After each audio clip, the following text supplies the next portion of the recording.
comme no biggie.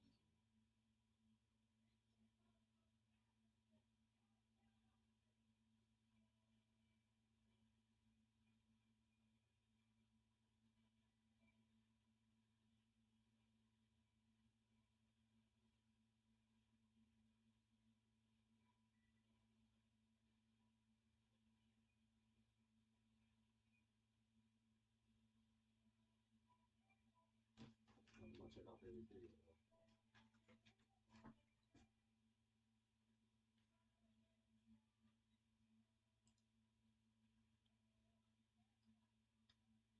Um, um, um, where's my family video at?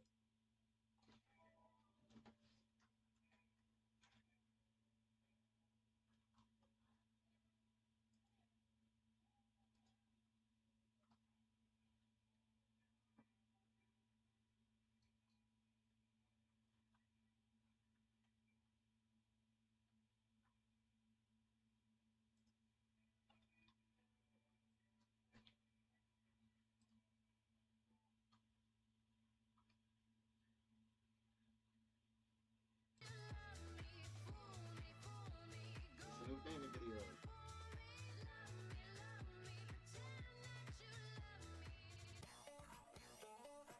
Oh wow, Fanny, congratulations. You got a broken iMac, you replaced the motherboard with one of those Chinese boards that convert the display to an HDMI one. Display technology in the iMac G5 is so old, my grandma has more resolution in it. The backlight sucks. This video is some terrible. crispy Is this what pixels you right try there. to pass Them as crispy. something original on YouTube now? Sorry, I really got into it. When in the intro I said this has no Apple parts in it, I was serious. And it really has a resolution of 2560 by 1600, a refresh rate of 240 Hz, and it's not just a display because that would be boring. This is a thing that I built for a very specific use case, but I'll tell you about that later. And I'd rather show you than tell you what it is because it's kind of difficult to explain. So you connect it to whatever you want using one USB-C cable. That was my MacBook Pro there, but let's use my Steam Deck here for a change, which is actually the intended thing that I built this for. So as you can see now, my Steam Deck through this one single cable, there is no trickery here. It is outputting video to this display here and also getting power. But also, as you can see, it is getting access to this mouse and keyboard. They do work, and that's because the ports on the back of the iMac here do actually work and they connect through that single USB-C cable. Not just that, but the webcam here too is working. I'm not turning it on now because it has a super wide FOV and I don't want to show you my massive room, but I have some B-roll here. So you get access to all of that. You get access to speakers and you also get access to something very special. So we have Office for the Mac 2011 here, which doesn't work on the Steam Deck unless I do some VM trickery, which I'm not doing today. But yeah, if I put it here, there is a working DVD drive that's also connected through that single USB-C. You get access to all you need to turn your Steam Deck or laptop into a small party machine. I have my Steam controller dongle thing here. Let me actually plug it in the back. Let me actually put my Steam Deck back into gaming mode.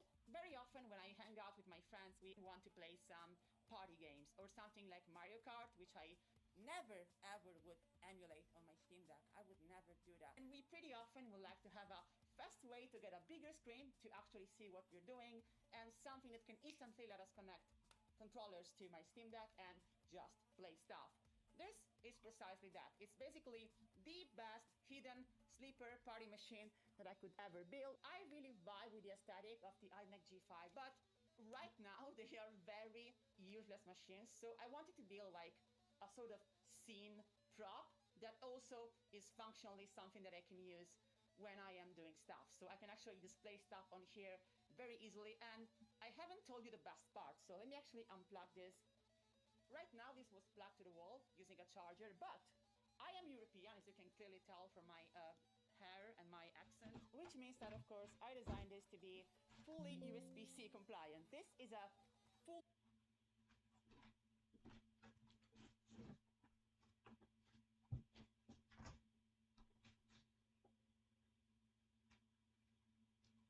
Boy,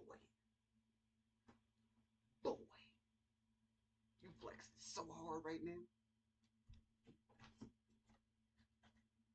portable USB-C monitor. I can literally just plug my power bank into it, plug my Steam Deck, and now we should get access to all of the goodies that I've jam-packed inside of here, hopefully. Unlike my Parasite webcam video, I actually designed and built this from scratch. I didn't follow any instructions. Everything that you see here is something that I had to figure out myself, and it is a bit janky, but let me tell you how I built this, because it's an interesting story. Since I was a kid, I've seen a lot of people take old iMacs like this one, and especially the iMac G4, which makes sense because that's probably the best looking computer of all time, and retrofitting them with newer parts. You see people putting M1 Mac Minis inside of them, or Intel NUCs and Hackintoshin them.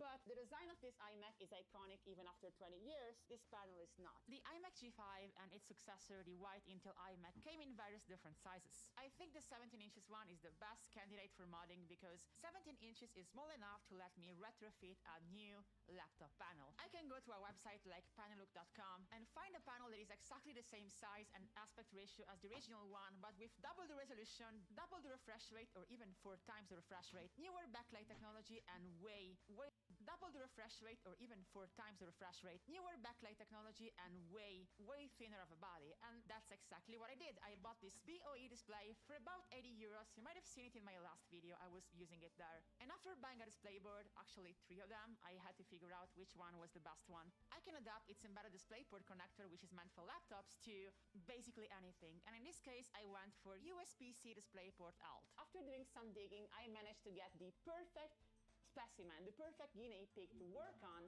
a 17 inches iMac G5 that was sold for parts.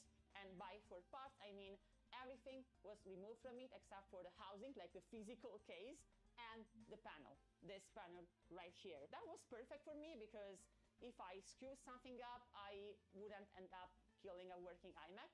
So I wouldn't feel that guilty about it. And also for 10 euros, I couldn't really go wrong. And so I ordered it, I wait a bit, I get it, and I immediately start checking what I got, because it would have been weird for someone to try and scam me when I was buying a broken iMac, but you never know these days. I got the package and everything was exactly what I ordered, which is great, except for the fact that after I started opening it up, there are like some screws here that you need to remove, and then you just take the bezel out. For years, I have been under the impression that iMac G5s have their display, their panel, mounted on the bezel. And if you go to iFixit, you can actually confirm that I wasn't just having a pipe dream or a hash pipe dream in case you're reverse Cuomo. That's actually correct. So why was my iMac I was kind of screwed. I now had to figure out a way to make that work. The most logical solution here probably would have been designing an adapter bracket that made my laptop panel thicker and added some screw mounts, and I didn't do that. And I decided to just do this the old-fashioned way. And by that I mean copying what the normal iMac G5 does, mounting the display on the bezel. The first thing that I did was just see if my actual panel was the right size, and I tested that by literally taping it on the bezel.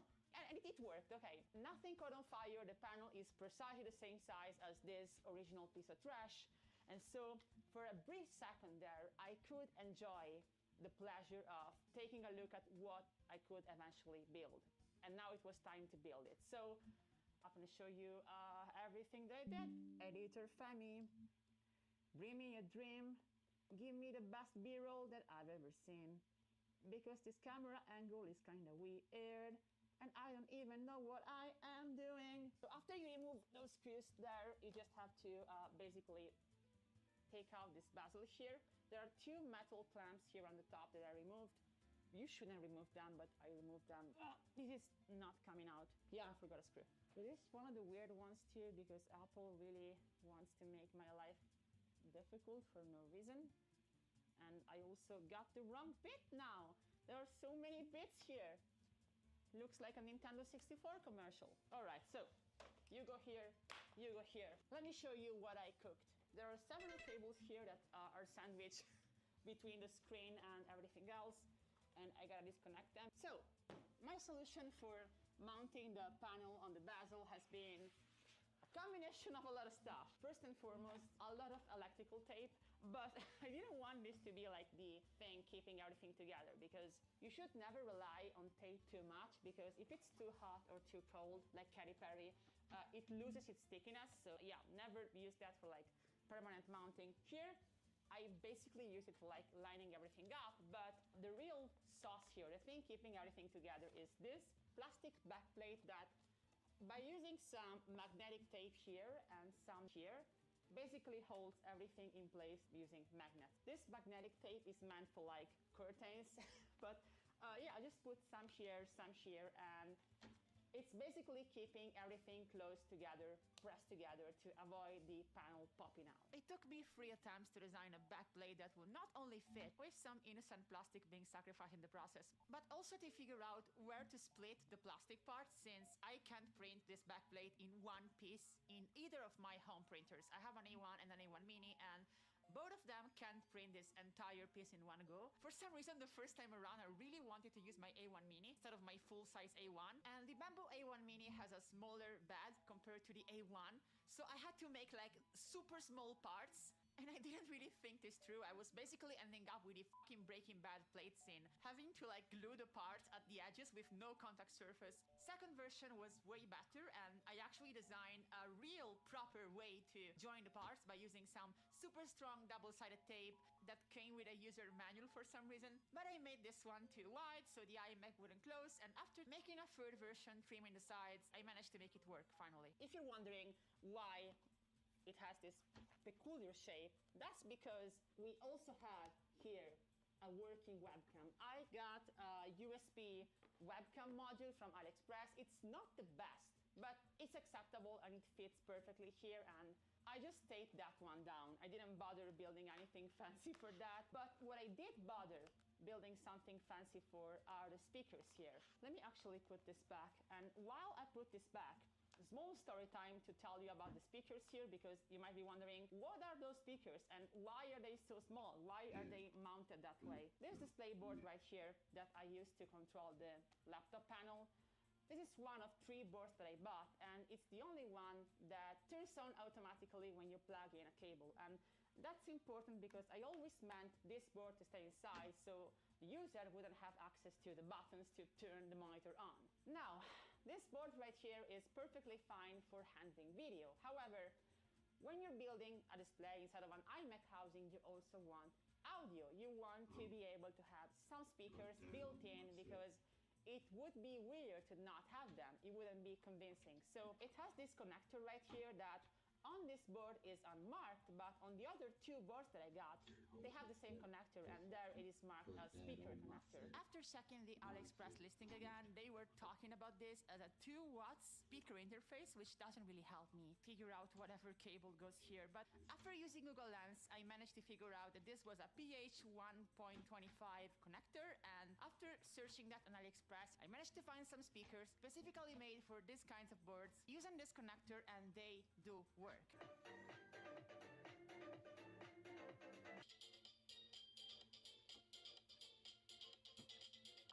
had no idea how to mount them here originally, until I figured out that I could use these holes here on the bezel in the metal part. So I made these rhombus-shaped housings for the speakers. I modeled them. I printed them using my A1 Mini this time, because they are actually perfect. They're small, so I could print them without having to split them in 2.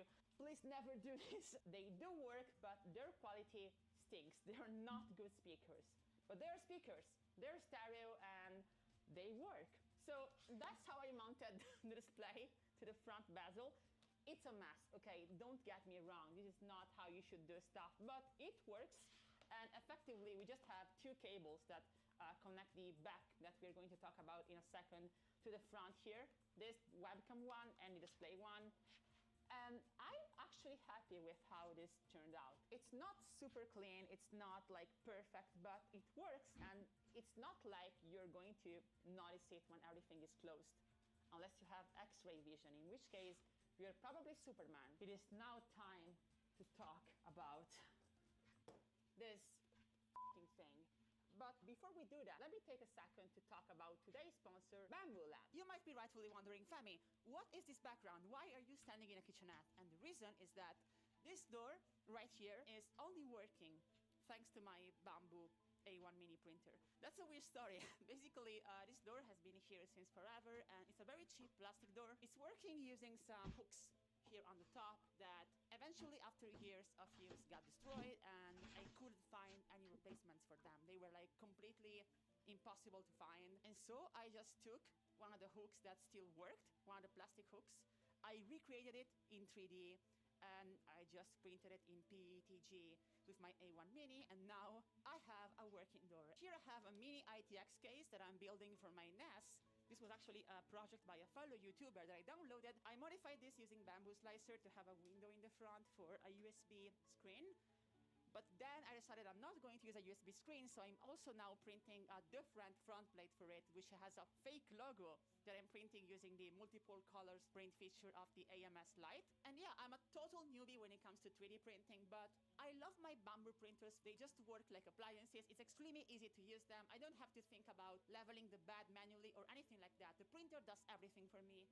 I just need to think about what I want to print and then print it using my computer or my phone. I can just use the Bamboo Handy app. So check out the A1 and A1 Mini in the link in the description. And thanks again to Bamboo for sponsoring this video. Before we go back to the video, I want to chime in for transparency and say that some of you made me aware of a controversy going on with Bamboo right now, since they changed the way Bamboo Connect works, which is essentially something that lets you connect to your Bamboo printers using third-party slicers. I'm gonna be honest, I had no idea this was even a feature. I only used Bamboo Studio. For what I do, I'm perfectly happy with Bamboo Studio. However, for the sake of transparency, I'm gonna leave a link in the description to The Verge article about these changes that Bamboo made, since I've heard a lot of misinformation about this, so I'd rather just link you to an actual news source and let you know precisely what's going on from them. That said, back to the video. If you're expecting some masterfully crafted custom PCB, think again, because you're about to embark into a journey to Janktown, where everything works and from the outside looks perfect, but on the inside it is basically an engineer's nightmare and a potential fire hazard, okay? Ready? Ready for this? Let's fucking go! Alright, so I'm taking a page from DankPods for this, recording with my iPhone because it's way easier to explain what I did here, and I've removed everything except for this mysterious box. I mean, all of you have already figured out what it is, and this one, which are the bases that are like stuck to the case right now. So let's start from the brains that make everything work. This is a normal USB hub that has a very special feature that basically turns it into the brains of the operation here. It has, as you can see here, this USB-C video output. So what this means is that if I connect this USB hub to my Steam Deck or my MacBook Pro, anything that supports USB-C DP out video output, we can then use this USB-C output right here to interface with a USB-C screen. It is connecting, but it's it's not getting enough power. Don't worry, this is normal. We also need to give it power. So there's this PD input here, and we need a USB-C cable for that. There we go. We have this one right here. Let's plug it here. Let's connect a battery bank. Okay, we have enough power here. Let's plug everything back again. And as you'll see here now, we are going to have our Steam Deck connected to the USB hub, which is providing it a video output and also power thanks to the PD port. Now, why are we going through this USB hub here if we can just connect the monitor directly to the Steam Deck?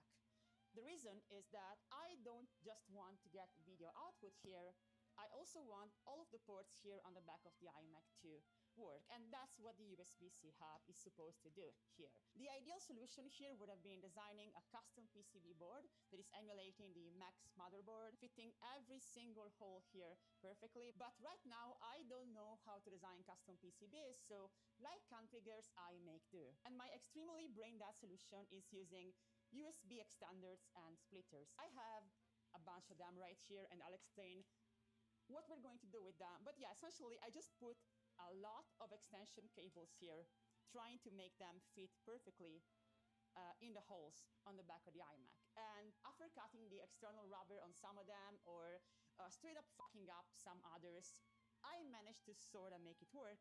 However, I also wanted the USB-C hub to connect to my Steam Deck or MacBook, not with a male plug like this, but with a female plug. So I bought these couplers here, which actually fit perfectly, and they are rated for Thunderbolt. Yeah, effectively, thanks to them, we have female ports to connect our power and our devices directly to the back of the iMac. These are definitely not bespoke and they stick out a bit, but it's fine, it's fine. And now we have to figure out, well, everything else. And that is really just a combination of USB-A splitters, USB-A to USB-C converters, and trial and error modifying cables, hoping that they're gonna fit properly on the back of the iMac. I am very proud of how I managed to make the 3 USB ports here work, because it's literally just a very cheap cable that I stripped from its protective rubber and then physically stuck on the case here with some very strong tape. I did the same with the audio cables here. I bought a very cheap USB sound card and I used audio jack extenders to extend the audio input and output jack to the back of the iMac, and also just stuck everything there using that tape. I also tried doing this for the Ethernet port, but the cable was way too thick even after modifying it. So the only way to have Ethernet here would be having the cable sticking out, and I mean that works if I really need to use it, but right now that and what was the video output of the iMac are not connected to anything. I don't have anything coming out of those ports. But now let's talk about what's on the inside, because there's a reason if I made this spaghetti mess, and aside from getting the USB splitter to work, it's because I wanted some devices to be integrated here and to simply connect to whatever device is connected to the USB hub with one cable. Let's start with the elephant in the room, the super drive here, which is not an original super drive. I did buy one. However, it didn't work. It didn't want to like take discs, so I returned it and I bought a bootleg one, a fake one from Amazon. That one worked perfectly, so I opened it up. I discovered that I had to like break the housing in order to just get access to the raw board. And after reusing one of those first failed attempts of building a backplate for my LCD panel, I managed to mount it on the back of the iMac. I managed to make it align perfectly, and after connecting it to the hub, it just works, which is insane. Let's open VLC, audio CD. Come on. It's reading, it's a CD. There we go. Oh, these are the internal speakers that I put in the display. They suck. They are not the Apple ones. Okay, I switched to the Steam Deck ones.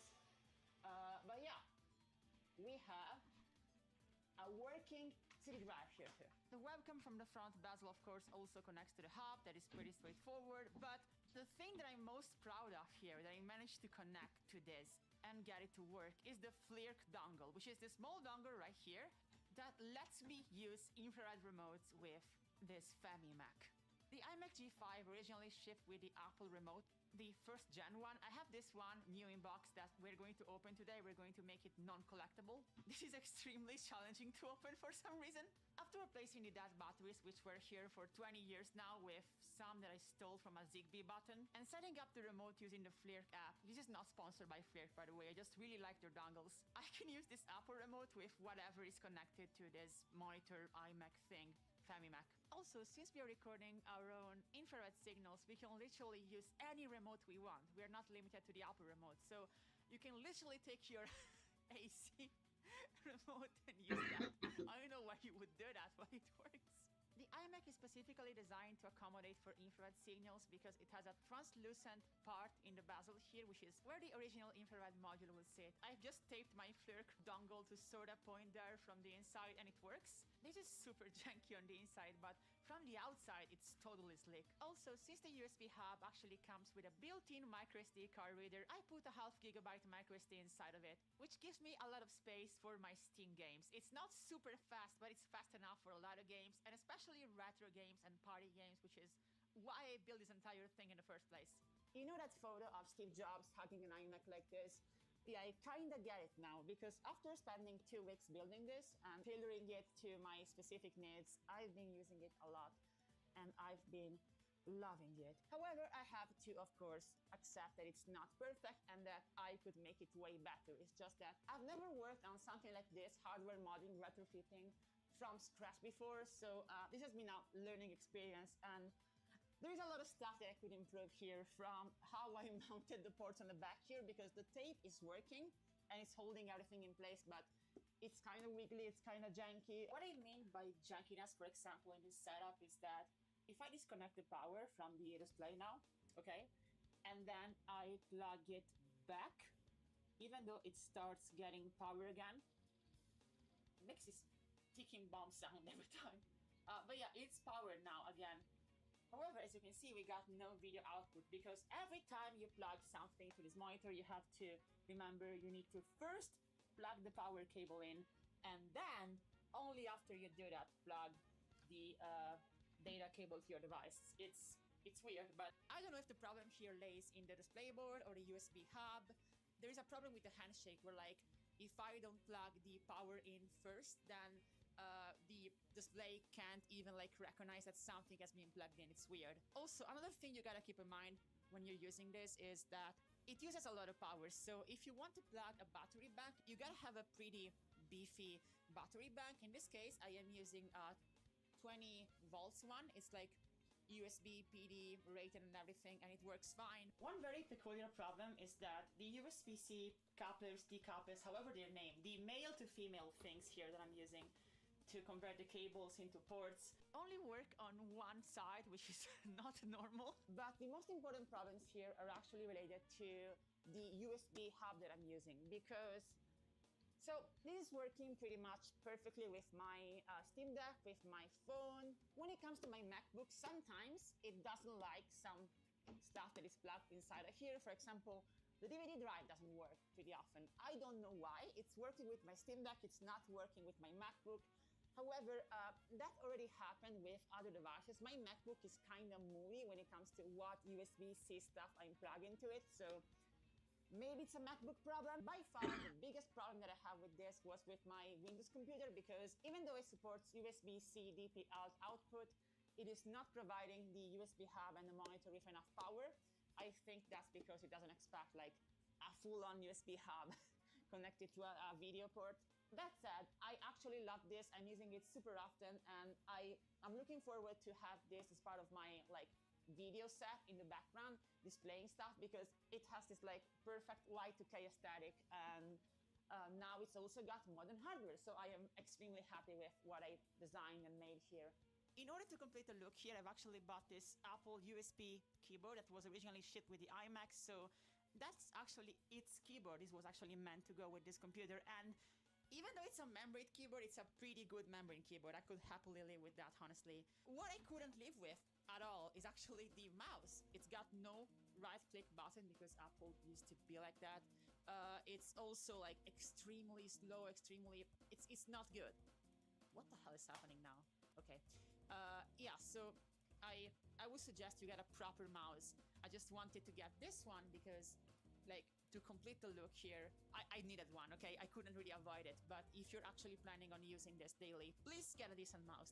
Don't do this. If you're wondering how much I've spent to build this, it was around $100 to $125, including everything. However, that cost could have been brought down significantly if I didn't buy most stuff locally. If I bought everything from China, the price would have been significantly lower. And yeah, I know there's going to be some people in the comments saying stuff like, oh, you spent a lot of money just to make this look like an iMac when you could have bought this generic display from Amazon. And like, yeah, that's true. I know that some people don't like Apple. I know that some people think that this is a useless effort, but my monkey brain really likes this kind of Y2K aesthetic, and I really wanted to create something that was both modern and looked like something from 20 years ago. And that's pretty much it. When I was a kid, these computers were like the object of my desire. I really wanted one of them, but Apple products were expensive. My family didn't want to spend for them. So today, as a grown adult, I'm trying to bring back those memories and enhance them, and also try to bring something useful to life in the process, because remember that this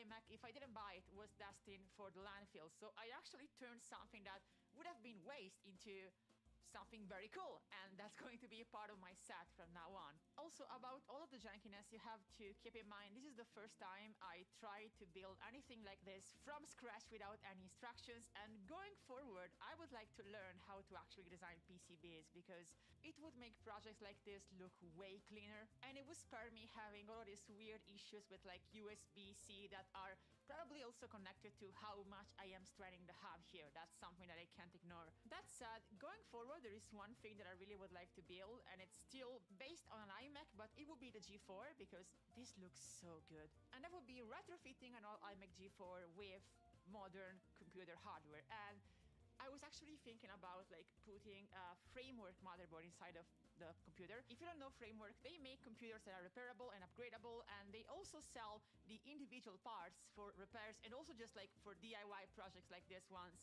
on their website. So you can go there and actually buy a modern laptop motherboard that is also straight up designed for DIY projects. Someone on the framework forums actually did this with a vintage MacBook Pro. They retrofit a new framework motherboard inside of it. So what you see here is a modern computer, and they made custom boards for everything. And oh my god, I really want to build something like this someday. It's so cool. I guess that's it for today. This video was a natural evolution of my eyesight one. Some of you were like, oh, you didn't actually build this, you're just following instructions. Well, guess what? Look at this shit. Look at this shit. Spire Hazard is your fault. I have to say, making this gave me a completely different understanding of how much effort fellow YouTuber Bringus, shout out to him by the way, he's a great guy, but I now get how interesting and also difficult it is to retrofit something from scratch.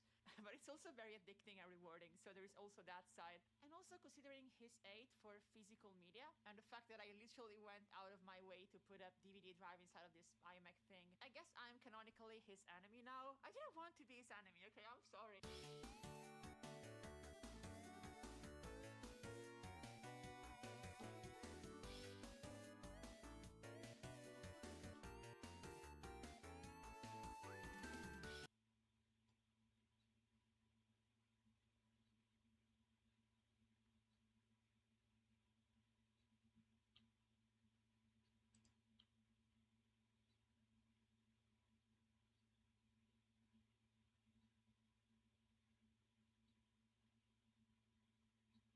Starting with nothing but a. What the fuck do I gotta want it for?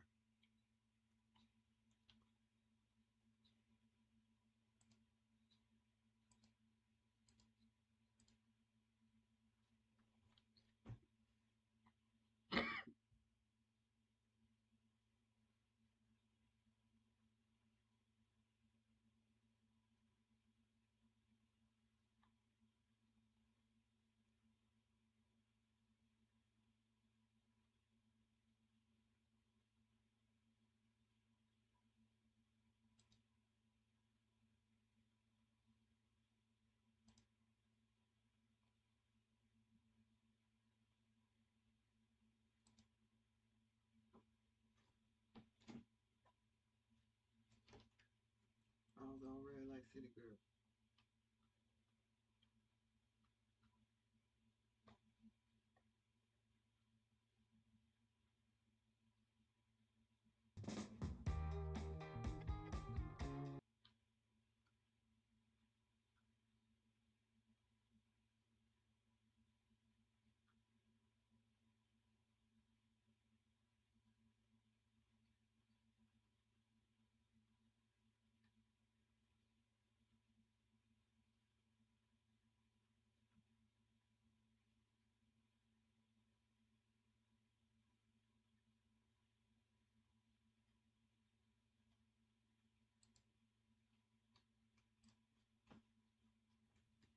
Well, howdy there, Internet people. It's Belle again. So today, we're going to talk about intrigue over who Trump will blame, the House or the Senate. So, we've talked at length about Trump's one big beautiful bill, and how the budget math doesn't math, and how the vote math doesn't math, and how the timeline math doesn't math, and how the re-election math doesn't math. And basically, how a package that is all about math has some serious math issues. Well, congressional Republicans have come up with a plan, and it's unlike anything that's ever been seen before. Seriously, this hasn't been tried before, and with good reason. Super abbreviated recap. The House GOP plan calls for massive social safety net cuts because of Twitter talking points, and they get elected in partisan districts. The Senate GOP doesn't want those deep cuts because they run in statewide races and need the votes of those people directly harmed by the House plan. This framework is the first step in a long process. They still have to work out specifics later. They have a new plan. Move to the next step without agreeing and hope to figure it out later. The Senate looks like it will move forward with a plan that basically says each committee should cut a few billion. The House plan wants a couple trillion in cuts. Moving forward without having the top line numbers in agreement has never been attempted. But they have a self-imposed deadline they want to meet. So, action for action's sake, or so it seems. But there might be more to it. The normal politics says the House, and especially the fiscal hawks, want huge cuts. The Senate can't give it to them. That won't change later, but that's the electoral politics. What about internal GOP politics? Neither side wants Trump to blame them if his one big beautiful bill turns into a nothing burger or gets voted down. If both chambers move forward with their own versions, the specific number in the final package will still have to be agreed to later. The Senate is hoping that if they can move something through with modest cuts, the House will either comply with their plan or they vote it down. If they vote it down, who do you think Trump will blame? Ironically, by policy, the House is actually sticking to what Trump said he wants. But Trump doesn't actually care about policy. He cares about headlines. And the one big beautiful bill already derailed his first 100 days. If it fails, it'll be a huge blow. Now, maybe the Senate genuinely believes that the House will go along with the more modest cuts. But given that the House doesn't even take orders from their own speaker well, they probably won't obey the Senate at all. So, Republicans in the House are likely to vote down a plan with token cuts. They are likely to incur Trump's wrath, and the Senate skates by. The other option is that if a more modest plan with token cuts hits the floor in the House, it gets unexpected support from Democrats, who pass a bill the House Republicans don't want. It honestly looks like the Senate Republicans are setting House Republicans up to take the political fall for doing exactly what Trump told them to do, because what Trump told them to do is wildly unpopular. Damn, that's so good. Anyway, it's just a thought. Y'all have a good day.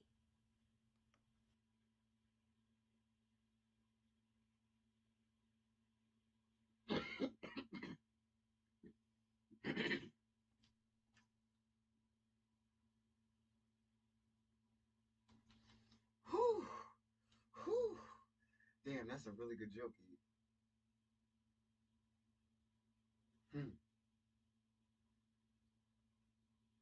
Write it down? Okay. No. No. Don't write it down. Find a different one. Can you? Mm. Mm. Gotta be a different way.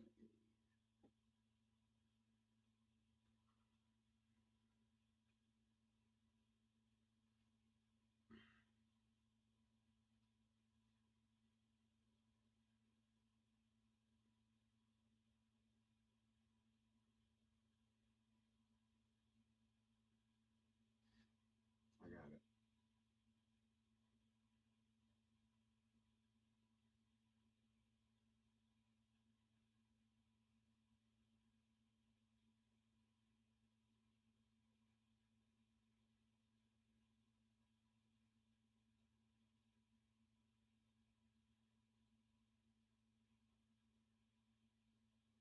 It's so good.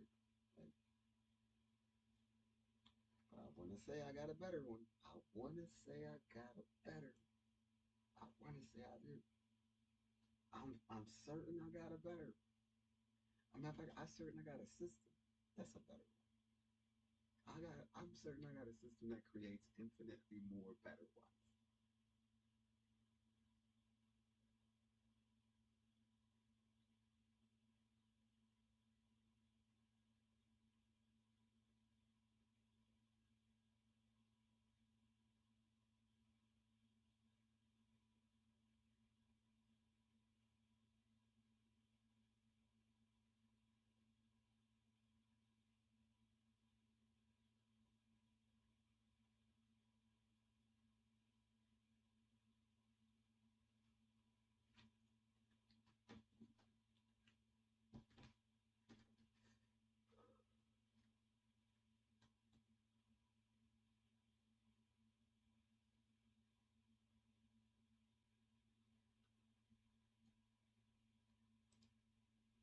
I need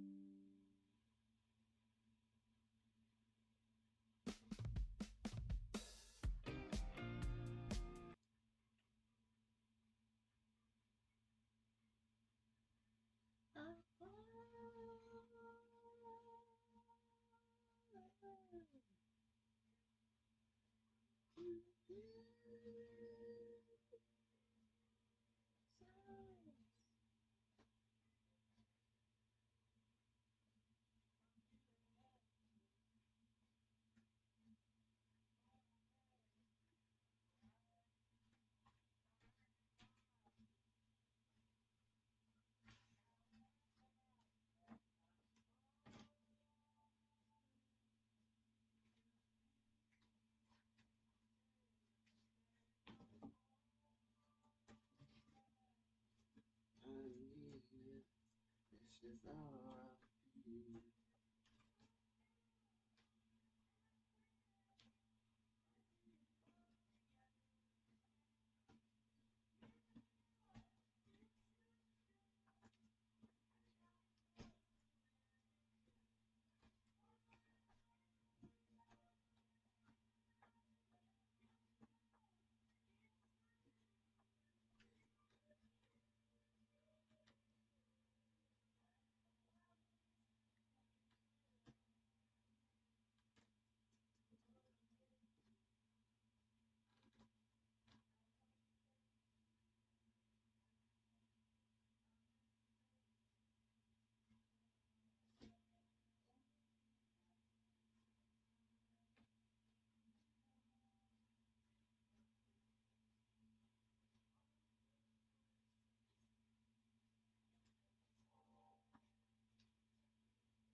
Ooh.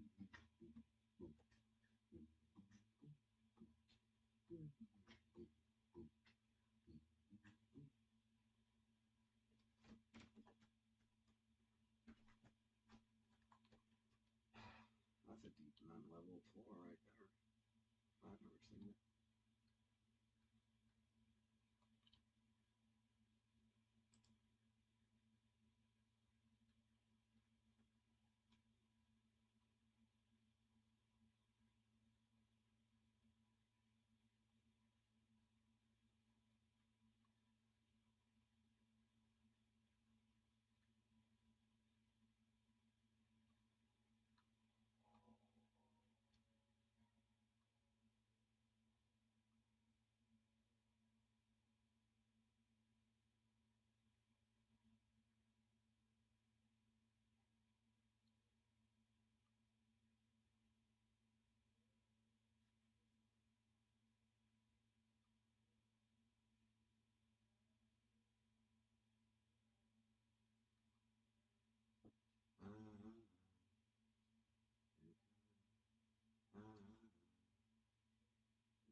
Bought that bitch in the state, my whole fault. Did a nigga act like a child. I'm so done with the shit that I did. I just started up on it. That shit really wild. Cause I'm my daughter, my music, she pleased it. I be hustle penny, I'm making her proud.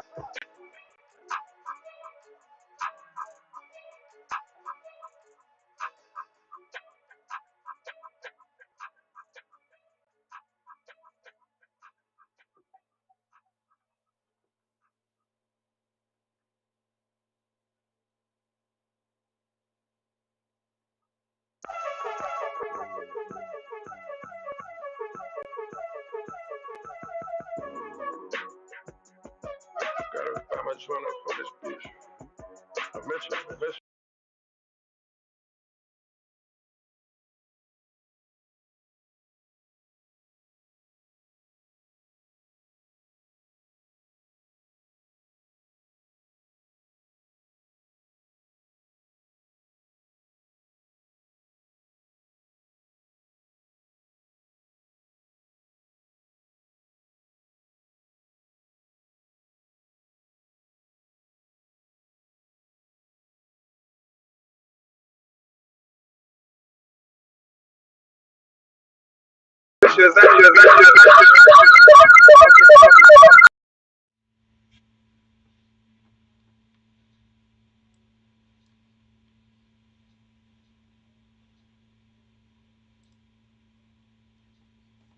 How can you still hear it?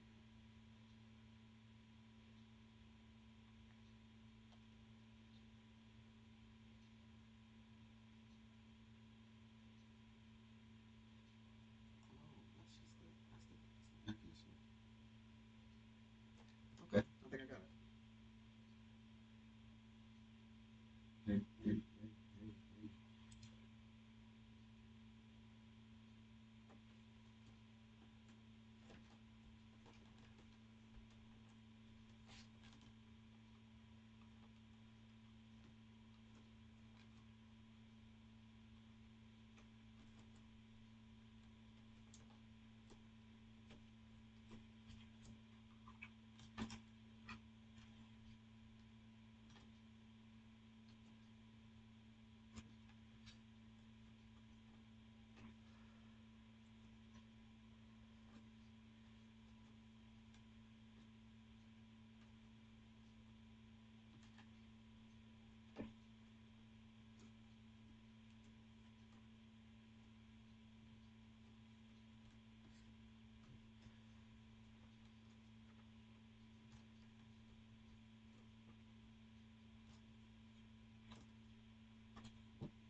unless you like that.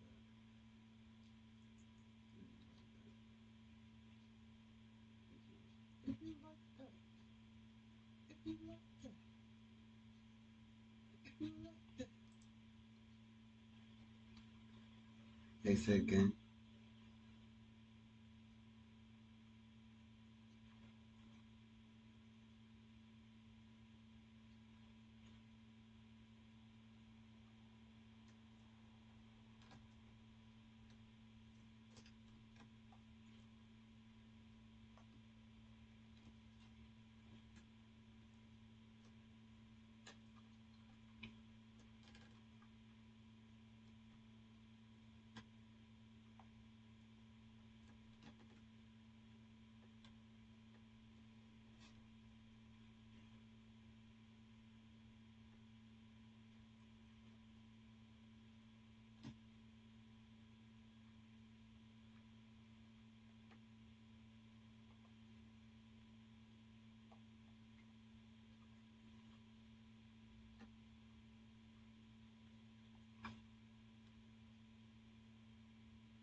really not.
pussy.